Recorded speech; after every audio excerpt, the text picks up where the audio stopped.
Good morning. Myself, Dr. Rajinder, Assistant Professor, Department of Laws, Punjab University. I will be speaking on the module of Right of Exploitation under Article 23 and 24 of the Constitution of India. The objective of the module is to discuss in detail the right against exploitation expressly recognized in the Constitution.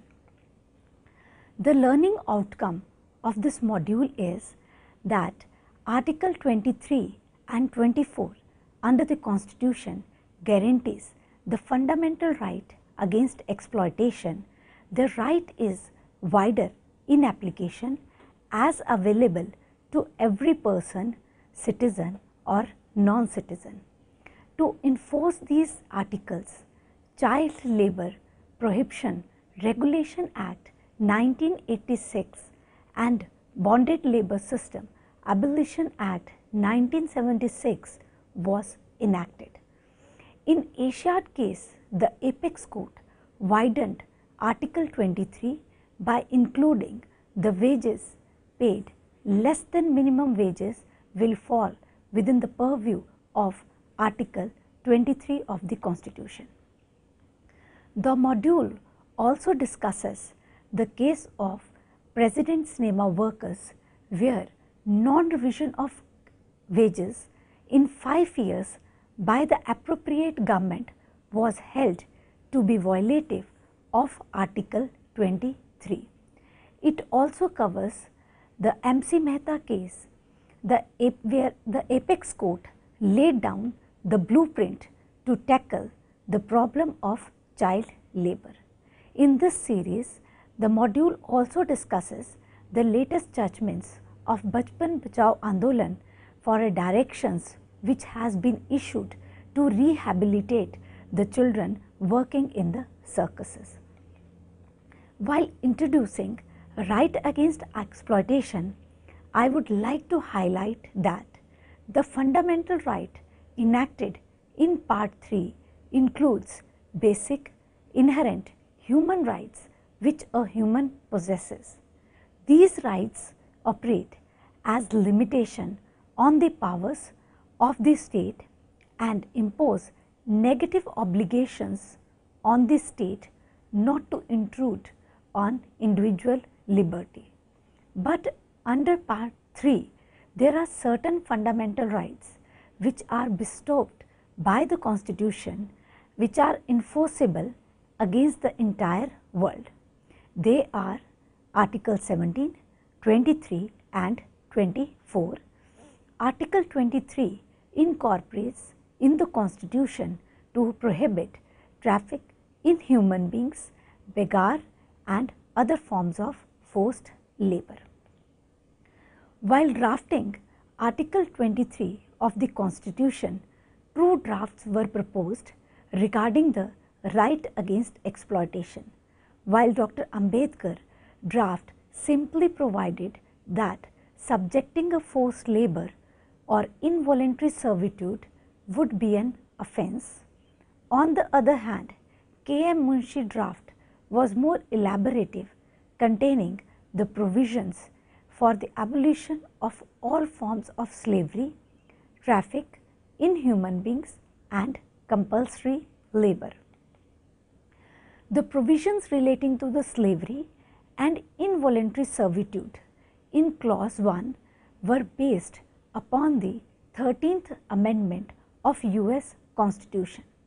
Section 1 of 13th Amendment provides neither slavery nor involuntary servitude except as a punishment for crime whereof of the party shall have been duly convicted shall exist within the United States or any place subject to their jurisdiction. As far as prohibition of recruitment for military services or training concerned, in subclause 2 there was no precedent available. On the other hand, some constitution like Swiss Constitution in Article 18, Para 1, Czechoslovakian Constitution in Article 127 para 1 and Chinese constitution under article 30 contained specific provision imposing compulsory military services on their citizen. The constitution does not specifically define the word begar. In the case of S. Vasudevan and others versus S. D. Mittal, Justice Stamke referred to Molworth to define the word begar, which says that labor or service extracted by the government or a person in power without giving remuneration for it. He further quoted Wilson's glossary for the meaning of the word forced labor, which means one pressed to carry burdens for individuals or to the public under old system. When pressed for public services, no pay was given. The Bombay High Court observed that to bring a case within the mischief under subclause 1 of Article 23, it must be established that a person is forced to work against his will and without payment. A custom which was prevalent in Manipur state came to the notice in Kahosan Thangkul versus Simri Shalar case, in which each of the village holders in the village have to offer 1 day free labor to the headman of the village. The appellant in that case denied to tender 1 day's free labor to the headman and challenged the validity of the custom as being in contravention of Article 23 subclause 1 of the Constitution. The court upheld that the custom is violative of Article 23 subclause 1 of the Constitution. The landmark case PUDR versus Union of India, popularly known as Asiad Game case, was the result of a public interest litigation which was initiated with the letters addressed to Justice P. N. Bhagwati. The letters were based on an exploration by 3 social scientists alleging the violation of labour laws by the Union of India, Delhi Development Authority and Delhi administration. The prime accusation was that the contractor paid wages to crew bosses who subtracted a commission, then made the payment to the workers which were less than the minimum wages prescribed, that is rupees 9.25 per day. The question arose before the Supreme Court was whether Article 23 can be made applicable to a condition where workers are paid less than minimum wages. While delivering the judgment, the court took into consideration the international instruments, that is ILO Convention 29, European Convention on Human Rights and International Convention on Civil and Political Rights, and observed that the Article 23 prohibits the forced labor in whatever form it is found or existed. The court also relied upon 2 US cases, Bally versus Alabama and Pollock versus Williams, and further laid that Article 23 was anticipated to cover all forms of forced labor even if the workers or persons have entered the contract voluntarily. The court focused the study on the specific term, that is force in forced labor, and also highlighted the different ways through which force can be used by physical compulsion, hunger, poverty and economic situations can also be the reason. In all these circumstances, a person does not have an option but to accept any employment on wages less than minimum wages. The apex court observed that accepting employment less than minimum wages specified will also fall within the purview of Article 23 of the Constitution. In Sanjit Roy versus State of Rajasthan, the state government undertook a relief work in a drought-hit area manifestly with the aim of providing persons affected with some kind of a work. The wages paid to the persons employed in the relief work were much less than the minimum wages. The court invalidated the provisions of the Rajasthan Famine Relief Work Employees Act 1964, which exempted the application of the Minimum Wages Act 1948 to the employment of famine relief work. In another landmark case, in Bandhwa Mukti Morcha versus Union of India, the public interest litigation was filed by Bandhwa Mukti Morcha through a letter to Justice Bhagwati contended the situations of huge numbers of labourers working in inhuman circumstances as bonded labourers in stone quarries of Haryana. It was further contended that it was in gross violation of Bonded Labour System Abolition Act 1976. The court assumed the letter as a writ petition.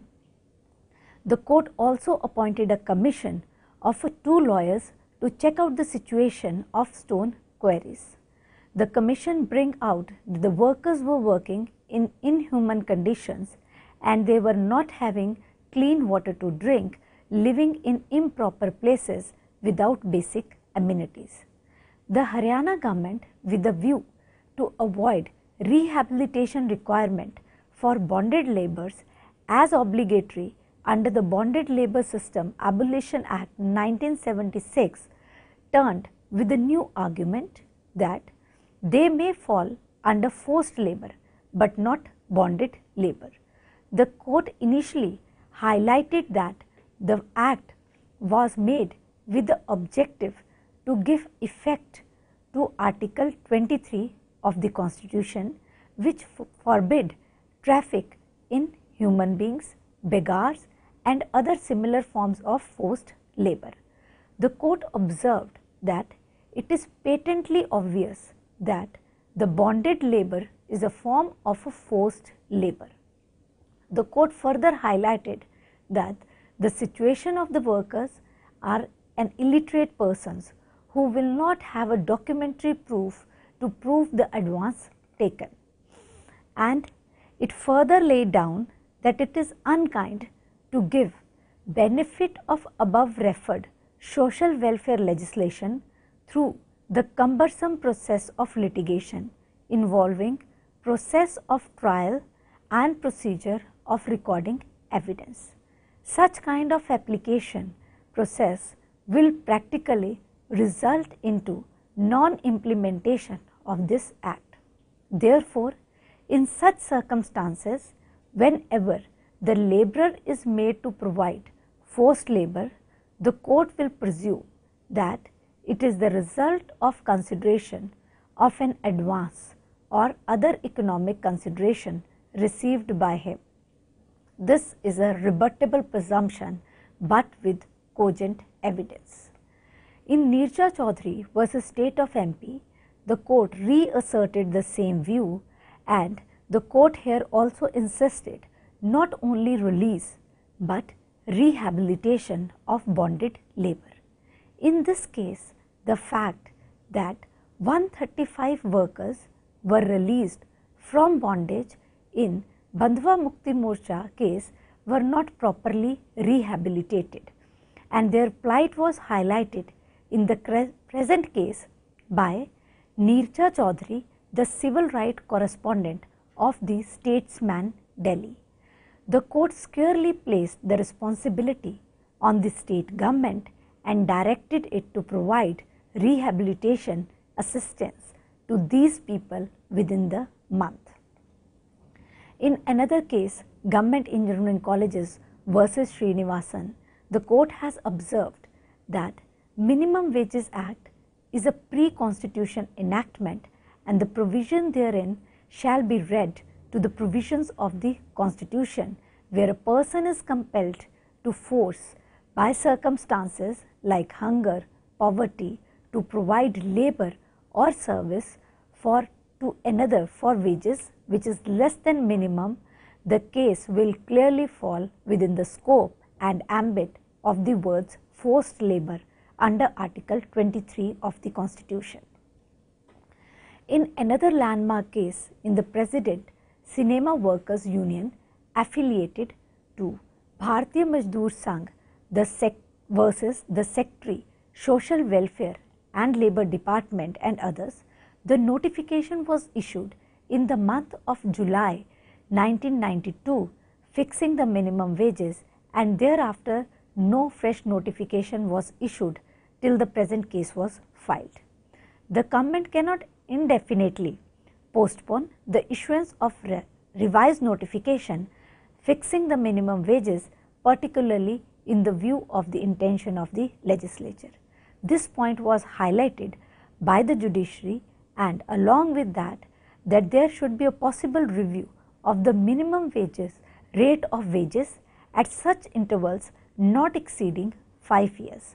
Wherever for any reasons the wages are not reviewed within the period of 5 years, the same have to be reviewed within the reasonable period. In this case, there was no revision of case for 13 long years. Definitely, the period of 13 years cannot be said to be reasonable period. In view of above, it is clear that the government inaction in this case is violative of Article 23 of the Constitution of India. Another important issue under Article 23 is the prisoner's right to wages. Whenever the payment has to be made equivalent to the service rendered, otherwise it would be a forced labor within the meaning of Article 23. Whenever during the imprisonment the prisoners are made to work in the prison, they must be paid wages at reasonable rate. The wages should not be below minimum wages. In Constituent Assembly debates, the issue was specifically highlighted but later on dropped during the discussion. In the case of prison reforms, enhancement of wages of prisoners, etc., the court has been receiving petitions from prisoners in the various jails of the state, either directly or through the grievance deposit boxes maintained in the jails, on the issue whether the prisoners were entitled to reasonable wages for the amount of labor extracted from them while serving the sentence. The approach to the question of payment of wages is different and differs in the world from state to state. From 1877 to 1913, some local English prisons used to pay gratuity, however small, to the inmates. This practice was totally abolished in 1913, but reintroduced later in response to a fairly large body of public opinion. The wages paid in the United States of America is said to be meager. Wages are paid in the shape of compensation in Belgium and Japan, premium in Sweden, gratuity in China, bonus in Thailand, and reserve in Portugal. But the wages supplied in all these countries are meager and not inadequate, are not in recognition with the right of the prisoner to claim such wages. Hence, to sustain a claim of the prisoner for a reasonable wages which a man outside the prison would obtain by negotiation, supplemented by the labour and welfare of the laws of the country, there is no precedent brought to the notice of the court. The consequences of this provision is that if we deny wages to a prisoner, that is minimum wages, in return to his work, it is violative of Article 23 subclause 1 in the Constitution. Consequently, the state could be directed not to deny such reasonable wages to the prisoner from whom the state takes the work in the prison, but they deliberately did not specify the word minimum wages. The same issue was taken up in State of Gujarat versus Honorable High Court of Gujarat, and the question was again mooted whether the prisoners who are under obligation to do labor as a part of their punishment should essentially be paid remuneration for such work at the rates prescribed under minimum wages legislation. All the judgments were considered. In appeal, in this case, it was held that it is lawful to employ the prisoners sentenced to rigorous imprisonment to do hard labor, whether he consents to do it or not. It is essential that the detainees should be remunerated reasonable wages for the work done by them. In order to decide the quantum of reasonable wages to the prisoner, the state government shall comprise a wage fixation body. Until the state government takes such decision on such suggestion, every inmate must be paid for the work done by him at such rate or revised rate as the government fixes in the light of the observation made by Supreme Court in the judgment. Clause 2 of Article 23 is an exception clause which enables the state to impose compulsory service for public purposes. However, while imposing such compulsory service, the state is prohibited from making any discrimination on the ground of religion, race, caste, class or any of them.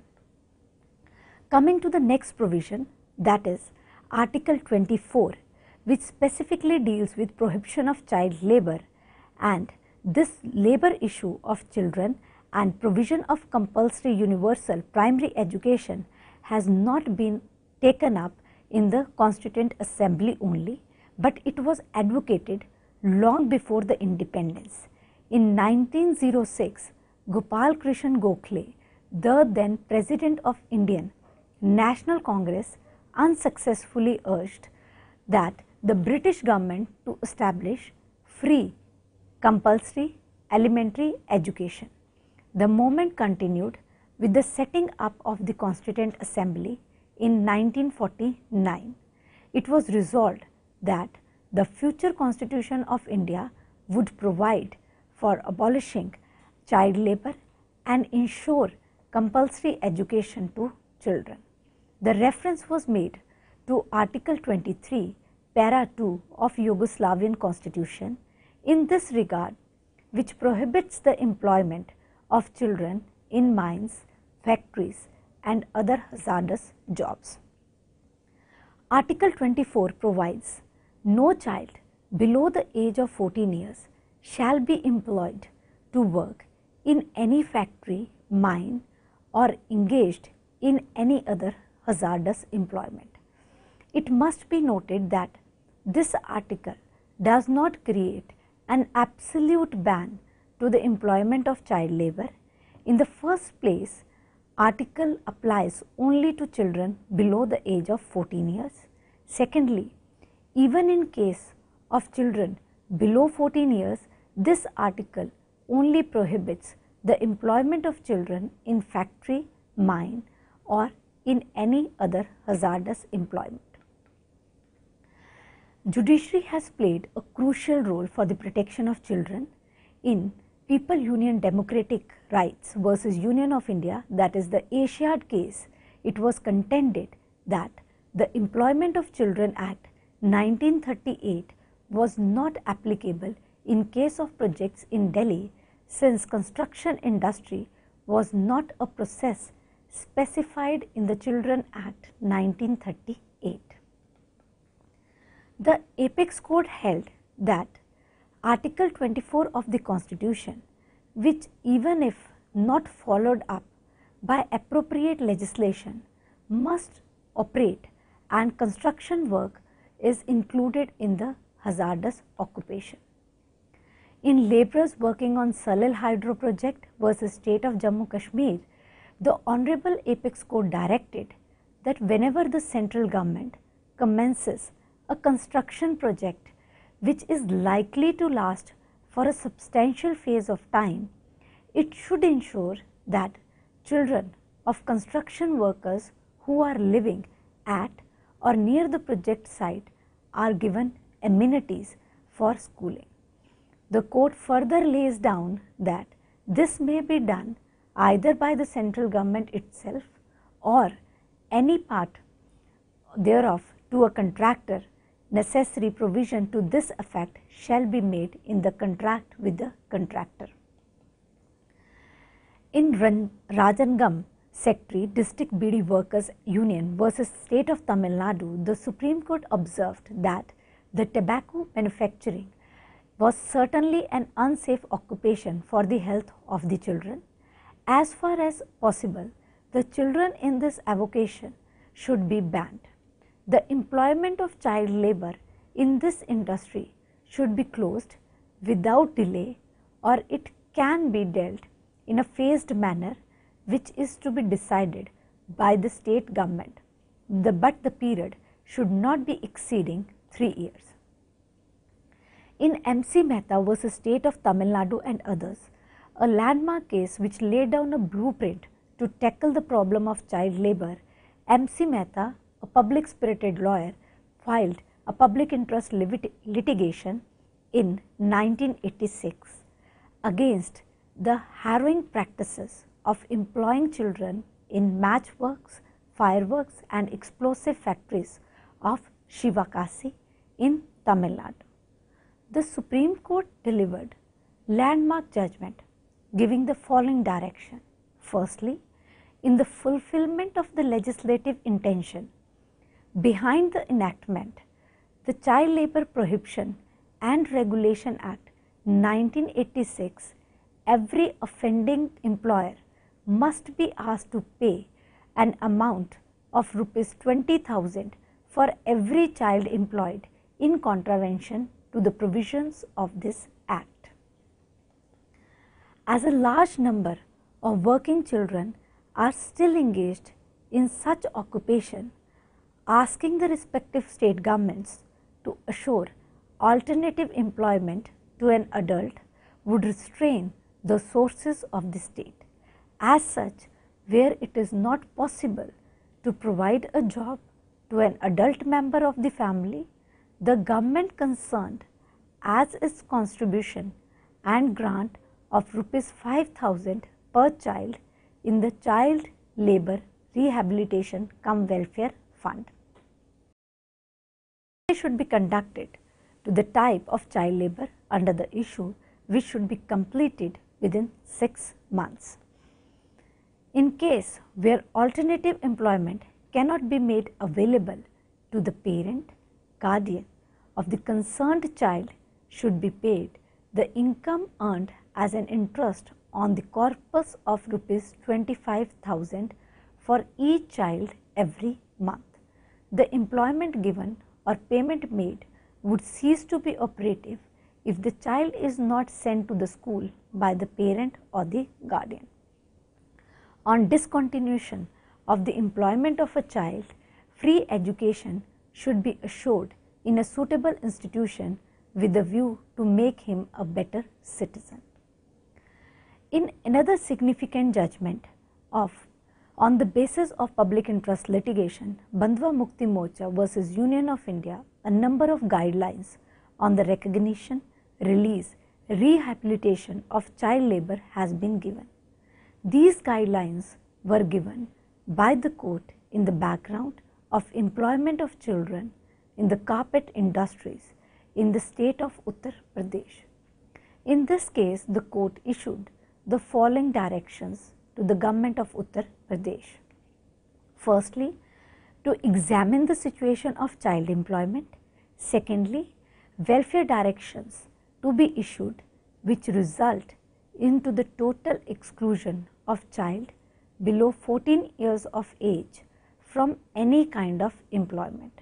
Thirdly, providing facilities for education, health, hygiene, healthy food, etc. In another case of Bachpan Bachao Andolan versus Union of India and others, the Supreme Court observed that the Delhi Action Plan lays down a detailed procedure for interim care and protection of the recused children to be followed by the Labour Department as prepared by the National Commission with the modification mentioned in the judgment, and it further directed the authorities concerned to immediately implement the same. The Apex Court directed that in the light of infrastructural constraint, the Labour Department Delhi has to commence implementing the Delhi Action Plan by accommodating for the time being about 500 children every month. In another important case, Bachpan Bachao Andolan versus Union of India, the Apex Court in 2011 has taken up the issue of children working in circuses and instructed the government to prohibit the employment of children in circus business. Until recently, the form of entertainment was exempt from the laws which state has the state no child under the age of 14 can be placed into the labour.